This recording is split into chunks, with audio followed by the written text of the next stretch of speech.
Floozy hit a slender lead. It's Floozy just in front. Scud very late. Floozy's won the silk stocking. Welcome to this week's edition of the Final Gallop. It is episode 363 and proudly supported by the Brisbane Airport Hotels Group. Today we're going to preview our runners for Derby Day at Eagle Farm on Saturday. Morning, Tony. Well, what can we say about last week? Racing certainly is a roller coaster ride and character building. Isn't it ever? Yeah. What a 15 minutes we had from dead set KO'd to getting off the canvas and winning a nice race. So I don't think it's probably the hottest I've ever felt winning $1 million race, but that's the highs and lows of the game. For everyone out there who wants to know, the horse appears to be in great shape. So that's good. There's been a lot of questions asked this week about Antino and how is he, and he appears to be in really good order. So at the moment, all I can put it down to is every horse deserves one bad run or a run that's out of character. They do. Because he certainly appears to have bounced through it. And Transatlantic, well, he was fantastic. Move on to the good things. He was fantastic at Randwick. It was great to see him. The way he raced, he relaxed, had a bunny to follow, then he could just quicken, and he did a good job. And for me, I'm really excited about the Five Diamonds for him. Particularly, I mean, obviously it's a $2 million race, but getting him out past the mile, to me, he's just profiling like a horse that just wants that 1800 now. So I think he'll be spot on. Okay, and before we get into the show, a quick shout out to Racing X and Racing Queensland for showcasing the journey of Antino towards a Cox Plate in a wonderfully produced video series. Yeah, that was good. I mean, a lot of cameras on you a lot of the time, and they did a really good job. They did. Bella did a great job, interviewing and all, etc., etc. And cameraman was always there in front of your face. Sometimes when you wish he wasn't, like at the finish last week or the whole 2,000 metres of the race.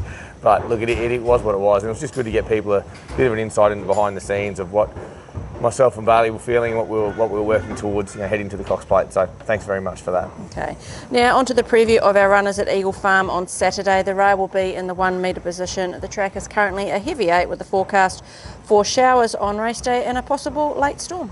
Look, I think if we all saw Doomben yesterday, it's pretty clear to say that unless we get the storm, the track will be a good ground. Yeah. The tracks are drying out. They were very thirsty because of the hot weather we had. Like Monday it was stinking. It was like February weather. Yep. So any rain, it's been absorbed quite quickly. Doomben bounced back beautifully. We know Eagle Farm handles the rain better. Yep. I think it'll play like it normally does. 1 metre rail, you'll want to be about probably 4 or 5 off fence in the straight, something like that.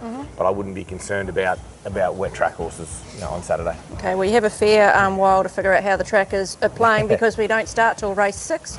Which is the benchmark 70 handicap over 1,400 metres, and Zou Big Boy runs in this carrying 59 kilos. Ryan Maloney rides barrier 1 and he's paying $13 to win with Ladbrokes and $4.20 for the place. He is first up on Saturday after putting 3 wins together last preparation over a mile and further. Yeah, I think that'll be probably the key to him too, but he's definitely come back a better horse. I remember last prep getting him ready, you needed blinkers in trials to really get him going and everything. Now he's just doing everything like a mature horse. He's just taken a while to develop this horse, but he's going really well. Possibly wants this run and then get to the mile, and then you want to follow him for the prep. Okay. Then we go to race 7, which is the cutest 3-year-old handicap over the 1,000 metres. We'll have 4 runners in this. We'll start with Midnight Spirit. He'll carry 57.5 kilos. Ryan Maloney will ride, and they'll jump from barrier 10.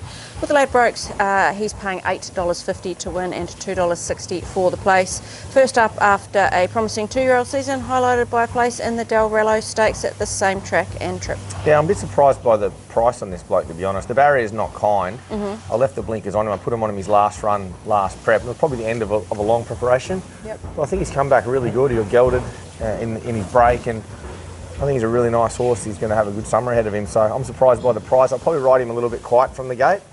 But I think you'll see him finishing down the centre of the track with a big bounce. Okay, next one is Forgotten Spirit, 55 kilos, Angela Jones, barrier 7, and she is paying $4.60 to win and $1.80 for the place with Ladbrokes. She's second up on Saturday and was strong late first up at this track and trip behind another good one in the stablemate Royal Mover. She's going good. She's just quirky, this filly. She's got a few tricks, but she's going well. Obviously not beaten far and did a lot wrong the other day. I think if Ange trolled her previous to that run was suspended when she raced, I think if she can get the knack of her on race day, like I've seen her do it in the trials, she can be a big improve. I think I beat 1.3 or something the other day. She can easily improve that margin. Any luck from the gate, she's right there. Okay, the next one is Before Anyone Else, 53 kilos. Ben Thompson will ride, and they'll jump from barrier 9, and at the moment she's paying $10 to win with Ladbrokes and $2.90 for the place. She's second up this time round, led first up against Royal Mover, and was just found out a little bit late and ran 6th. Yeah, she looks phenomenal. She's improved a lot fitness-wise. I want to ride her with a bit of cover. Okay. The gate makes it a little bit tricky because she begins so quick, but if I can just get her to switch off with a bit of cover, she can be stronger. I just think on the big track of Eagle Farm, when she's out in front like that, she's just doing a little bit too much and she's vulnerable late, which is what we saw first up. Yep. So we definitely want to ride her quieter, so it would be a change of tactics with her. Okay. I'll talk to Ben. If we think we can execute that, she'll run. If we don't think so, we'll find another race on a turning track where we can, because she's just got to learn to switch off. Okay, and the fourth one is Spirit of Barty, 53 kilos, Emily Lang in the saddle, and they will jump from barrier 3. She's paying $5.50 to win with Ladbrokes and $2 for the place. Won on debut 6 weeks ago at the Sunny Coast over the same distance. Crossed the line with stablemate Midnight Spirit in a took-over trial last week. Yeah, the win at the Sunny Coast was really good. Like, she was back behind them and got held up for a run, and all of a sudden she got through and she won like she was out at the 400. So she's got a really good turn of foot. This is a big step up from the maiden. Yep. But her trial was good. Grafterburners won that trial and she was hardly tested at all on the inside. So. Yep. I suggest she's going well. She's up to the mark. She's a good, sharp filly.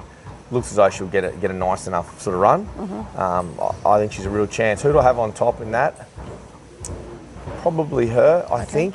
But I've got a big watch on Midnight Spirit. Okay. I had a big watch on him. Not the Forgotten Spirit couldn't run well, but she's just got to execute well, you know. Okay, fair enough. Okay, race 8 is the open handicap over the 1,000 metres. Hurt So Good will run, carrying 53 kilos. Ben Thompson will steer him around from barrier 7, and he's paying $5 to win and $1.90 for the place with Ladbrokes. A solid third last start at this track and trip behind Party for 2. Some sting out of the track could be a big help for him on Saturday. Oh, he's going really, really good, this horse. He's improved out of sight from that run the other day. His preparation for me going into that run was a bit here or there. His first 2 runs weren't great, although not at his favourite track and trip, which he got. I thought he was great. Had to quicken in the wrong part of the track. I see him running really well here. He's my best of the day, I think. Okay. There's good speed in it. The horse to run second, obviously, of Curry showed good speed the other day and pushed Party for 2 enough. There's no Party for 2 in this. No. I think we can just sit off that speed. Drawn perfect for him in 7. Get to the outside, and I think he can make his presence felt here. Okay. Race 9 is the benchmark 85 handicap over the mile. We'll have 2 runners in this. Exceed Speed is the first one we'll talk about. I think he's still in his box over there behind us. Yep, he's behind us eating his hay. 55.5 kilos. Ben Thompson rides barrier 7. With Ladbrokes, he's paying $3.90 to win and $1.75 for the place. Hopefully things line up for him on Saturday after missing the last 2 weeks through an abandonment and drawing the car park. Before that, won 2 in a row and was a close third on Wheatwood Day. His run at Toowoomba was terrific. He did too much work in the run. He still boxed on well. We see the form out of that race. Free Carry just got beaten in the Open last week, so the form around it's quite good. Yeah. I think he should get a lovely run. He should get a suck run behind him with a bit of cover. The key to him is switching him off with a bit of cover, and then he can finish off. So the lightweight, Ben knows him well. He'll quicken nice. He loves Eagle Farm. This is the right track for him. I have had a bit of a hiccup getting into this race just due to the weather and things around out of our control. Yeah. But the horse is in good order. Blazen Boots is the other horse in this race, 54.5 kilos. Angela Jones will ride him from barrier 8 and with Ladbrokes. Blazen Boots is paying $8.50 to win and $2.80 for the place. Hasn't been far away in his past 2 starts, both over the mile, and will be fitter for his last run. Yeah, I think he'll run well. The other day he was just wide the whole way. His run was actually pretty good to stick on and run forth. So, you know, with a kind of run in transit, which it looks as though he'd get here, he can definitely run well, but I Exceed Speed over on top. Okay. Race 10 is the benchmark 78 handicap over the 1,200 metres. Another race with 2 runners. Surprise Honey will start with 57.5 kilos. Ryan Maloney will ride her from barrier 11, and she's paying $4.80 to win and $1.85 for the place. With Ladbrokes, she's having a super preparation with 2 wins and 3 placings from her last 5 starts. Had a tick-over trial last week, winning her heat under a hold.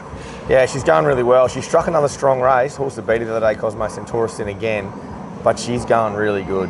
Tick over trial in between. She looks great. 1,200, a record of 1,200 is much better than it is below. Okay. Like, she's got a good record at 6 furlong. I think she's going well. I think she can bounce back and turn the tables. Okay, the other runner we have in this is Blue Spinel, 56.5 kilos. Angela Jones rides, barrier 9. She's paying $14 to win and $3.70 for the place with Ladbrokes. Improved last start, went second up over the 1,000 metres, finishing off strongly. She was good the other day. I might leave her for 1,000 next week instead. I'll just have a bit of a look at this. I think it's a good deep race, this, and we might be able to find an easier one. But she is going well. She's improved. Surprise Honey definitely on top. And I like Ron Maloney on her. I think that horse jockey combo is really good. Okay.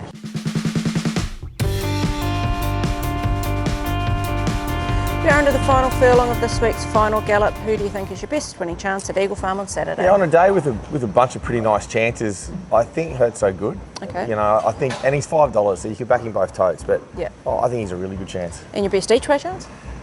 I'll go Midnight Spirit just because he's $9 or $8.50, whatever he is in the market. I think he's over the odds. I think we just see him sit back at the 1,000 and really run on. And I'd have something probably each way on him just purely because of the price. Okay, and your best at the provincials, we have Ipswich Friday and the Gold Coast and Toowoomba on Saturday. I think we've got a really good team in Ipswich on Friday. Yep. Gelatin's busting to win a race. If they're still stinging out of the ground up there, which will really suit him. I think he's found the right race. Cardinet is busting to win, and Exceloquent first up, she's flying. So I think Ipswich pay to follow me at the switch. We've got a pretty good record there. We've won, 8 or so premierships Ipswich, and I think we've got a good team there on Friday. Your best track worker this week? This week in track work, I would have to say Surprise Honey was pretty good. She's always up and about.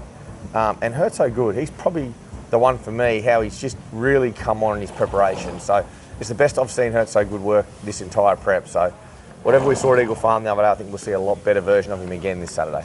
And do you have an early tip for Melbourne Cup Day at Eagle Farm? I think Ivy will bounce back on Tuesday. We rode her very quiet the other day on a day you couldn't make a yard of ground up. You'll see her ridden much more forward, and I think she's ready to bounce back. And what about the Cup itself? The Cup, I don't know. The Cup, it's so many variables. But I know who's cornering me. I'm going for Half Yours. Yeah. I want to see a Southern Hemisphere bred horse, Australian bred horse. Yeah.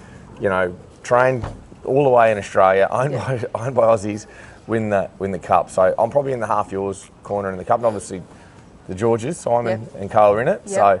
No, for me, Half Yours is a horse. I'd love to see that horse do the Caulfield Cup, Melbourne Cup double. Okay. Now it is time for Cav's Corner, which is supported by the Brisbane Airport Hotels Group. He just missed his place multi last week with Ludovisi into the Little Pumper, both coming fourth in their respective races. Let's hope luck is on his side this week. Over to you, Cav. Welcome to Cav's Corner for this week. If you hear a little bit of noise in the background, it's only Danica Wilson. Anyway, this week we're going to travel to Ipswich on Friday, and we'll go Cardinet a win, and then we'll venture to Eagle Farm on Saturday, and we'll go Spirit of Barty a win. Don't listen to me. Last week I went place, and both of them run fourth. So this week, change your tactics. We'll go win-win. Cheers. So he's changed up the formula this week. He's gone on Friday, Ipswich, Cardinet, into Saturday with Spirit of Barty. Win-win. Gone provincial city. That's how he started. Yeah. Way back when this all started with the Cavs Corner. Yeah. It was a multi of something, and there was something at Esk in the Cannonball. So that's how it all began. So he's gone something similar back to what he used to do. Well, he's got to they're both very good chances. And he's really got to good find chances. some way to get back into form. form. He needs to find some form, that's for sure. Absolutely. Well, good luck at Eagle Farm on Saturday, Tony, as Melbourne Cup week gets underway. Yeah, it's going to be a cool day. Derby Day is one of the great days. It is, yes. I think it has changed a little bit over the years now with the moving of a few races. But we've got Golden Eagle Day as well in Sydney. James McDonald not riding Derby Day, riding in Sydney. Yeah. That's big. That's a sign of the money, isn't it, really? So anyway, everyone enjoy their Derby Day, Golden Eagle Day, Eagle Farm Day. Absolutely. Best of luck to everyone.